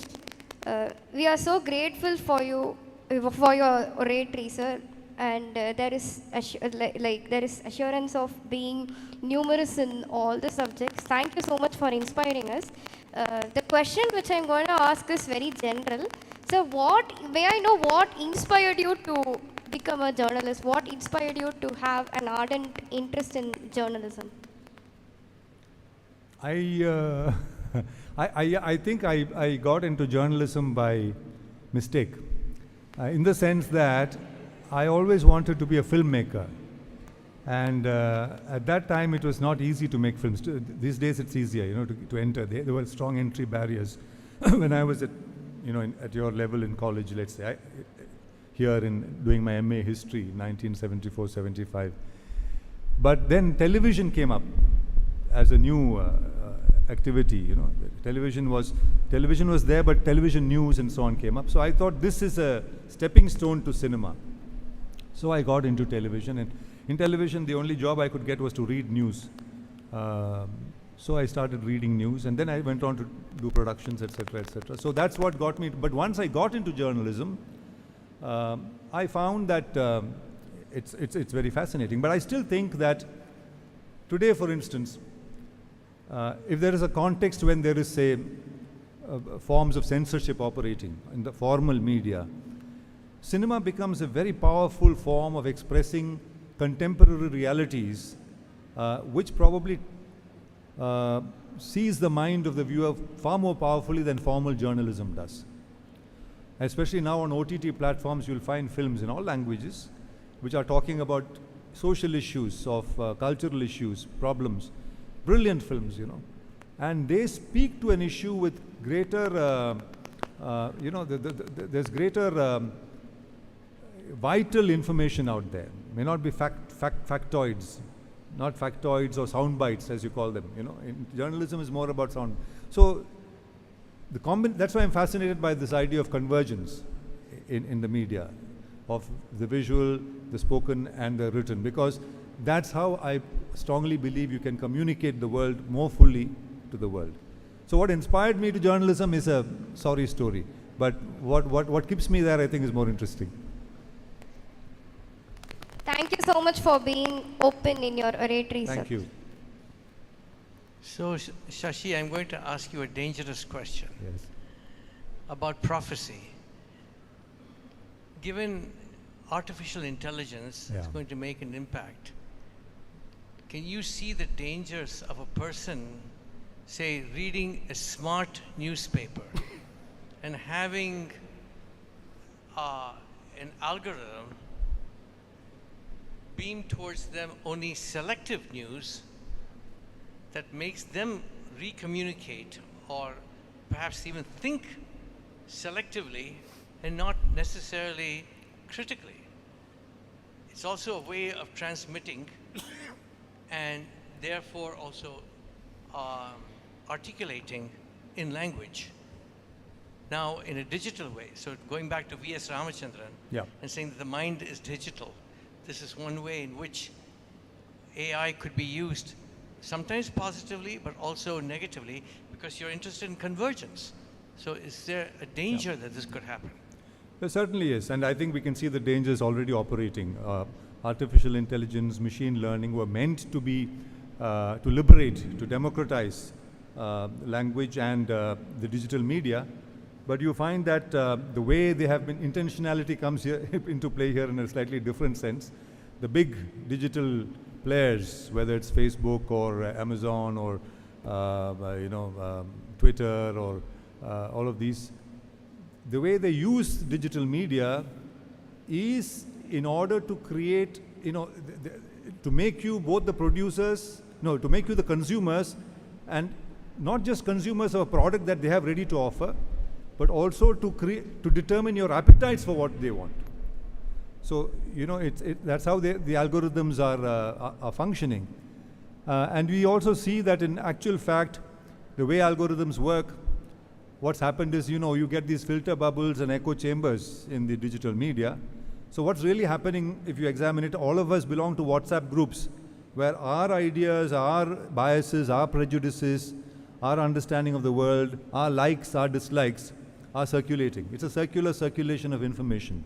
It's not widening your mental horizons. In other words, we are all, we've just moved suddenly into into numerous or infinitesimal frogs in wells. There are infinitesimal wells and there are frogs in each of these wells. And we assume that this well is the ocean, which is not so, because there are more and more silos created. Exactly the kind of AI functioning the algorithmic mediated functioning that we are getting into. So it's a big problem, which is why, we speak about the long tail in the digital media. I mean, the idea of Chris Anderson, the editor of Wired and one of the philosophers of digital media, speaks about the long tail. He says, the only way to keep this space inclusive and democratic and freewheeling, it has to be freewheeling. There'll be a lot of dissonance, there'll be a lot of noise, but at least the signal should be more than the noise, So is to look at it as the long tail phenomenon. There are these 5 big major players who are controlling 80-90% of it now, but you can see the pushback as we speak now. Musk is worried about a revenue model for Twitter, and each experiment of his seems to be getting him into more and more dangerous waters. I don't think he's consciously messing it up, because his guru, is a man called William McCaskill, who believes in something called long-termism. And long-termism is a dangerous concept because he says, forget about the present problems of society. Don't waste your time giving money to the poor, making the deprived live better lives, looking after the diseased. Look at the future. It's almost a kind of, science fictional vision of the world. So that, and I don't think he's a man who's, he's an intelligent man, obviously. And they are known, they are the known devotees of this kind of philosophy. So he is trying to create a digital engineering, a social engineering through digital technology, in that sense, to create a constituency like that. So you find these filter bubbles are already a danger. With artificial intelligence in a functional sense is already taking over. I'm told now in New York Times, even editorials are written by artificial intelligence mechanisms, because they feed on normal editorials, except where you want a particular thing done, human beings write it. If you're writing an editorial on ecology, the known position of the paper, and this robot probably comes up with far better language than anybody else there can to express that. So those things do happen. So there is a danger, there's no doubt about it. But the long tail, where you will have, the advantage of internet is that it is a terra incognita, which has no, again, infinitesimal terra incognita, huge space. So each of you can start a portal, each of you can do, you don't have to do something on politics, you can do something on economics or literature or technology or guitar making or music or I don't know, anything, or how to cook or travel and so on and so forth. So there will be numerous such entities in the long tail whose aggregate power will, that's when I think the tail will wag the dog, so to speak. The long tail may yet wag the dangerous dog that artificial intelligence and, the distortion of artificial intelligence and machine learning and so on can place before us. So that's the sense I have of that. Thank you, sir. Thank you. Do we have another question from the audience? We'll have another last question. Anyone? Yes. 1 year in.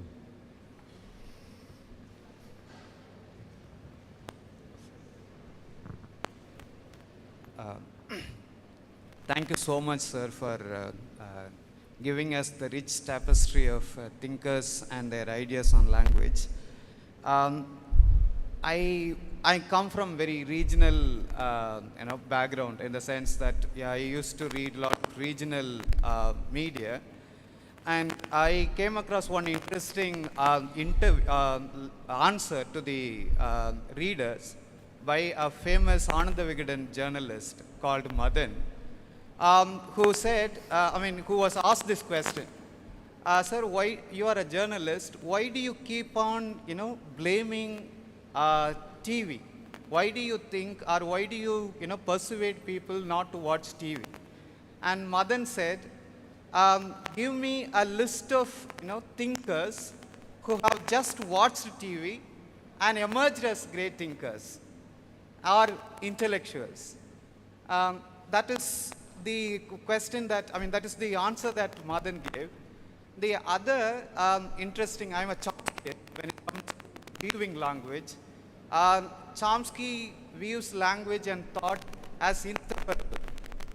Yes. He says that after 2010, the mails that he receives, the size of the mails keeps shrinking year by year compared to the mails that he used to receive before the proliferation of social media.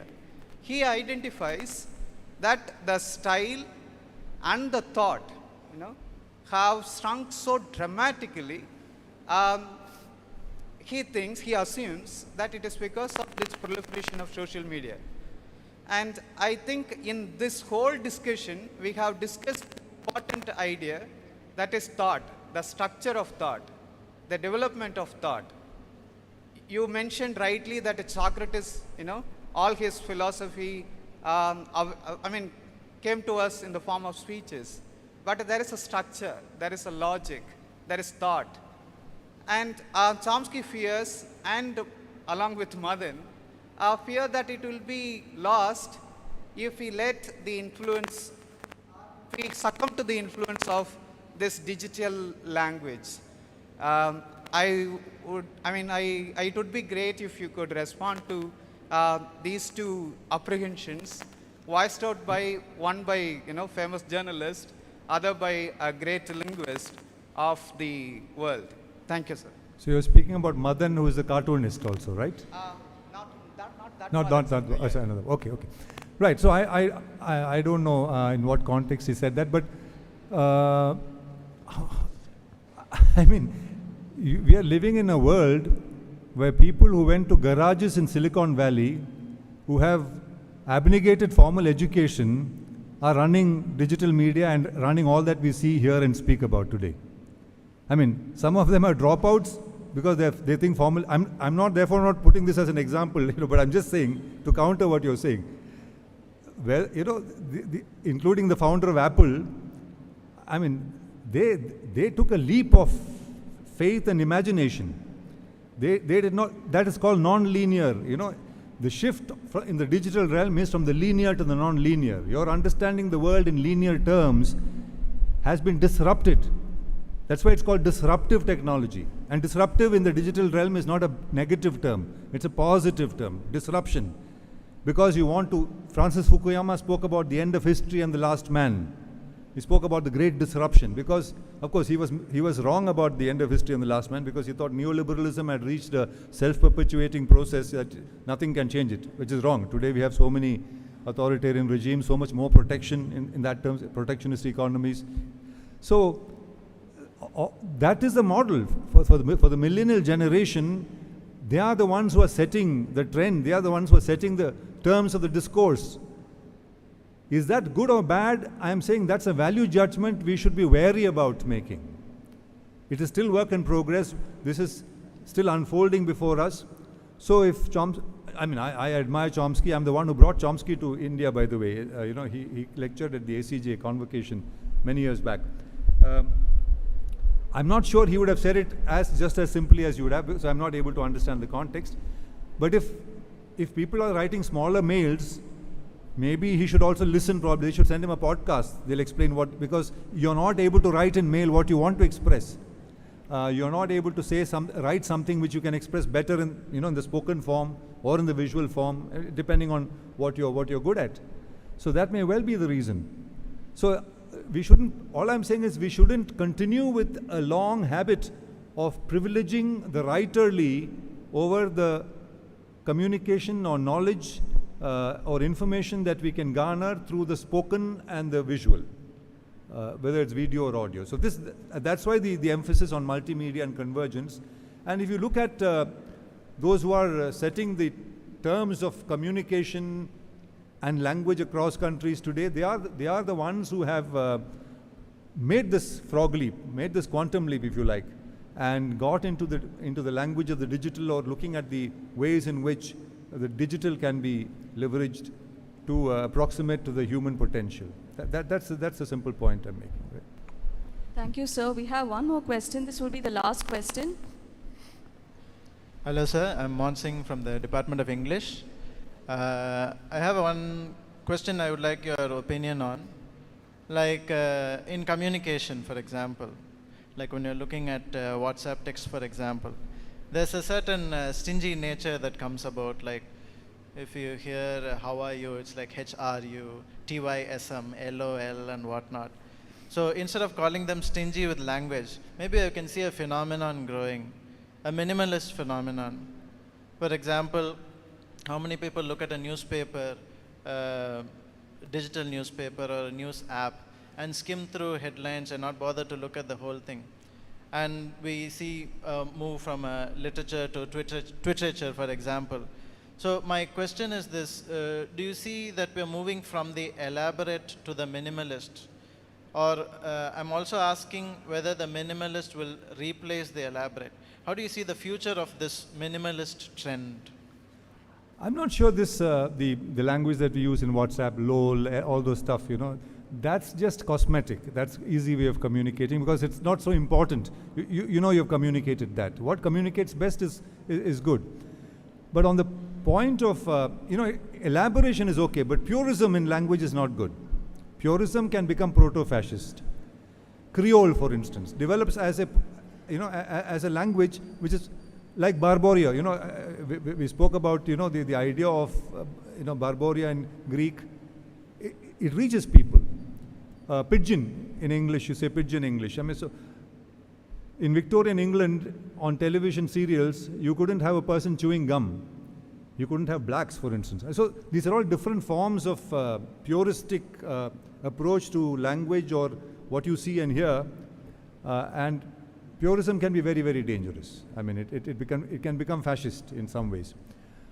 But what you're mentioning are, I think, just cosmetic, easier ways of expression. I mean, a good example of purism in our context is, you see, when India's partition took place, and I know this because when you study the history of radio in India, when partition took place, one of the big questions was, how do you distinguish our national language from the national language of Pakistan, which is, until yesterday, part of pan-India in that sense. And so you came, so this question was already, you know, the exercising the bureaucrats of All India Radio. And at that time, the DG of All India Radio was a man called Ahmad Shah Bukhari. So he set up a language committee, a commission of to decide on language that will be spoken in India as against Pakistan. And so broadly, the idea was Urdu is a language for Pakistan and Hindi, Hindustani is a language for India. And we find the problem with that even now, you know.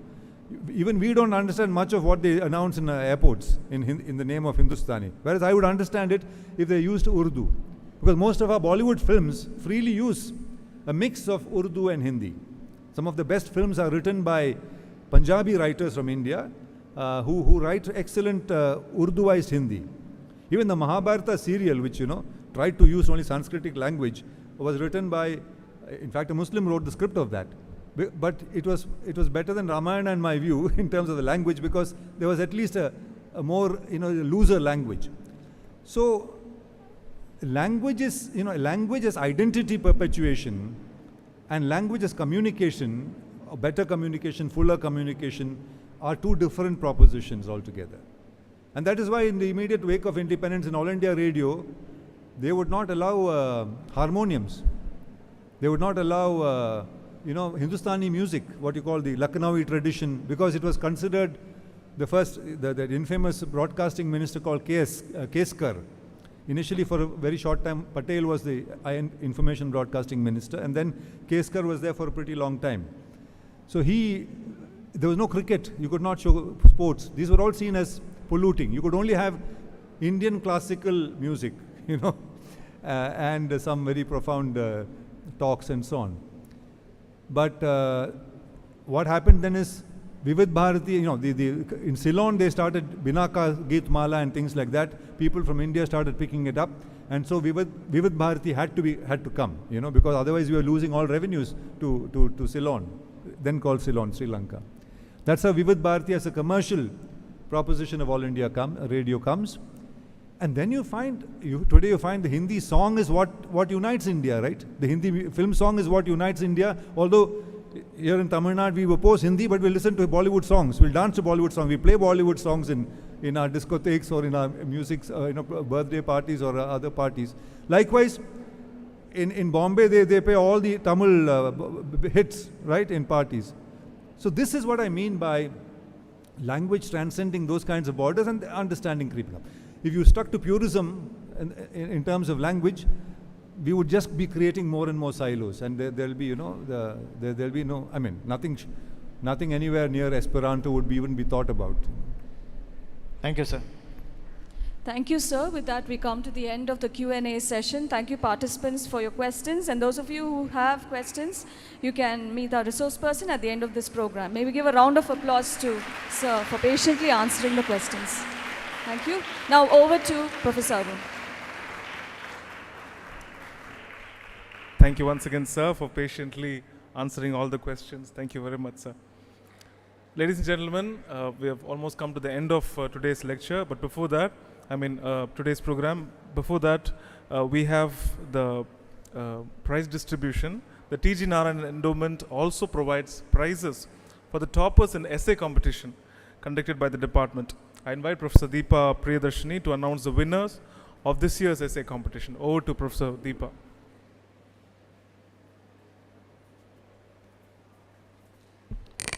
I take immense pleasure in announcing the winners of the TG Narayan essay competition held on 13/12/22 on the topic, How Does Literature Facilitate an Interface Between Reality and Fiction? The first prize goes to Mr. Ganesh Aditya.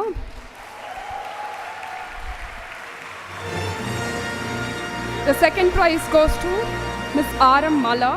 Third prize goes to Ms. Prisha. I request the prize winners to collect their cash prizes from Dr. Ranganarayan.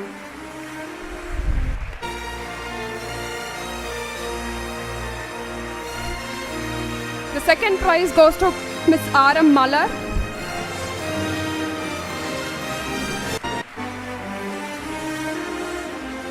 The third prize goes to Ms. Prisha.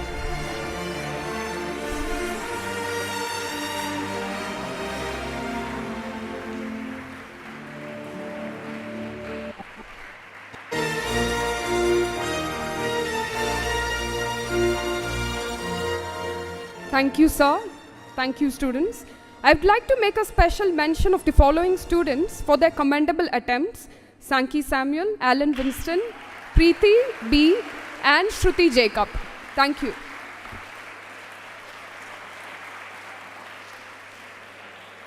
Thank you very much. We have come to the end of today's program. I invite Dr. David Abram Halbert to come forward and propose the vote of thanks.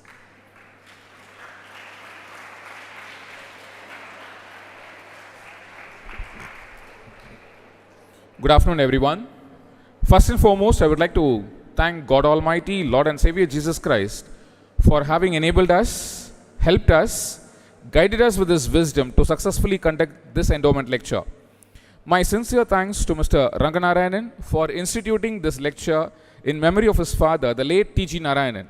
This is the 11th endowment lecture, and if my memory serves me right, Mr. Ranganarayanan has always made it a point to be a part of all the lectures, right from the first lecture delivered by Dr. Gauri Vishwanathan up to today's lecture delivered by Mr. Shashi Kumar, Chairperson, Asian College of Journalism. With profound gratitude, I would like to place on record my sincere thanks to Mr. Shashi Kumar, journalist, filmmaker, and media entrepreneur, for consenting to deliver this very meaningful lecture titled Languaging in the Digital Era. Thank you, sir, for being with us and sharing your rich experience and for your valuable suggestions, which will definitely help our students in becoming creative and innovative. I am very sure that our students are all inspired after listening to you. I would like to thank our principal, Dr. Paul Wilson, who has been a great pillar of support and encouragement in all our academic endeavors. My thanks are due to our bursar for his financial assistance for all the activities of the department. Words are insufficient enough to thank our beloved head of the department, Dr. Meghla Rajan, for her efficient leadership qualities that has witnessed the happening of this endowment lecture. Dr. Meghla Rajan has never delegated things and supervised its execution. Instead, she herself will meticulously get involved in all the tasks and activities in order to witness perfection, as it happened in the case of today's lecture. A special word of thanks to Dr. Jojan Job, who was instrumental in getting us Mr. Shashi Kumar for this endowment lecture. I would like to thank all the friends from the other departments who have joined this lecture. To all my colleagues in the Department of English, thanks a lot for your valuable contributions which made this endowment happen. Special thanks to Mr. Sam Nathan, the digital content manager of MCC, for effectively taking care of the technical side. Thanks to one and all who were part of this endowment lecture. Thanks for making this endowment lecture a grand success. Thank you. Thank you, sir. Thank you, everyone. Thank you, ladies and gentlemen. It was truly a memorable day for all of us. Thank you so much for joining us in this forenoon session. Looking forward to meeting you all in the 12th edition of the TG Narayanan Endowment Lecture next year. Until then, take care. God bless. Thank you very much.